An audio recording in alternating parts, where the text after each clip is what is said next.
Alright, got this Magnum just about done. Now, it's been a while since I made a video. I really wanted to haul ass on this thing because the Derby's coming up. It's next weekend and just about done. Couple small things left to do. Still got to chain the motor mounts because they always break. Loop the transmission, and suspension on this side at the rear is still aluminum. I haven't swapped it to steel yet, but the other side's done. Got our front bumper on there, 1975 Buick Electra bumper. I believe it's a rear bumper. Got the threaded rod through the hood. I gotta trim that still. The welded suspension in it. The battery relocated. Got it all stripped out. Did find a little bit more rust than I thought I was gonna find. The rockers are kind of crappy, but doesn't really matter too much. Got the door bar on. Doors are chained shut. Rear frame though on this one is pretty clean. Does have a bit of surface rust on it, but nothing like the Chrysler 300 or the Charger I raced before. It's actually the nicest one I get so far, which kind of sucks. Rear bumper is rotted in half pretty much, but I was gonna change it, but then I figured, you know what, it's a station wagon. It's got a lot of structure and in the pillars and everything, so like, you know what, I'll just leave it. Got the hatch welded closed.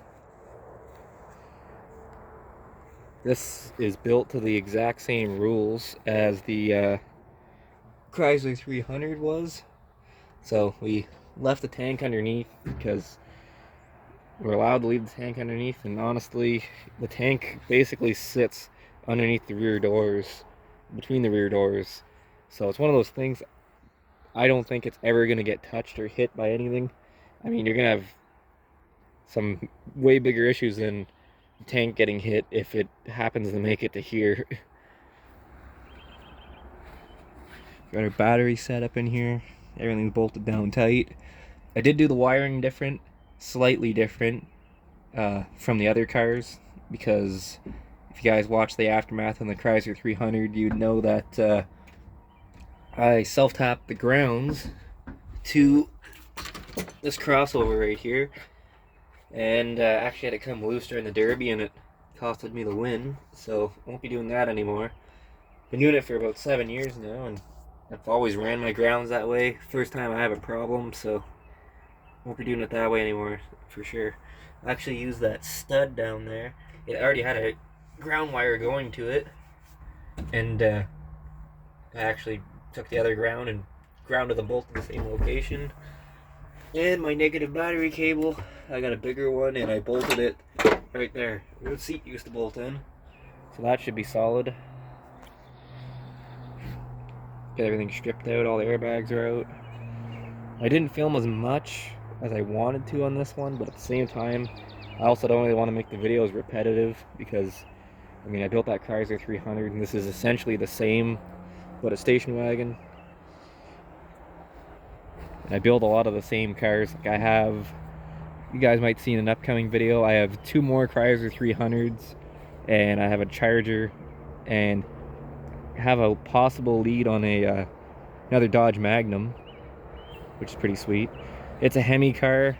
The other one, this one's V6, and the guy wants to keep his drivetrain out of it, but hopefully, cross my fingers, I can get it without a drivetrain and do something different, put a small block Chevy in it or LS or something along those lines. But it'll be interesting to see how this thing does.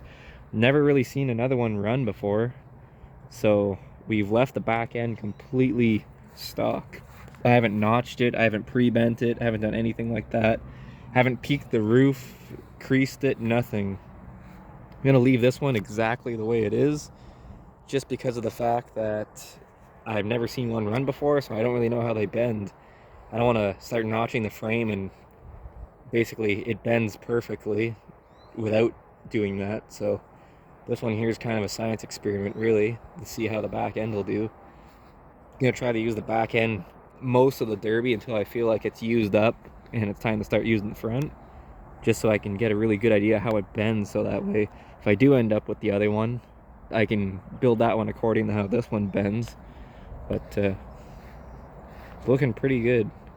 About a week away from the Derby, so pretty excited to run this car.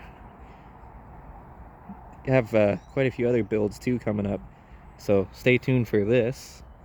Got this 90s Chev. We're gonna be building that for an enduro. That Crown Vic over there, we're gonna be building that for an upcoming derby, as well as I got a 75 Cadillac. I'm gonna be doing an enduro build on that, and we'll have lots of cars coming up, so stay tuned for that. That's all for this video.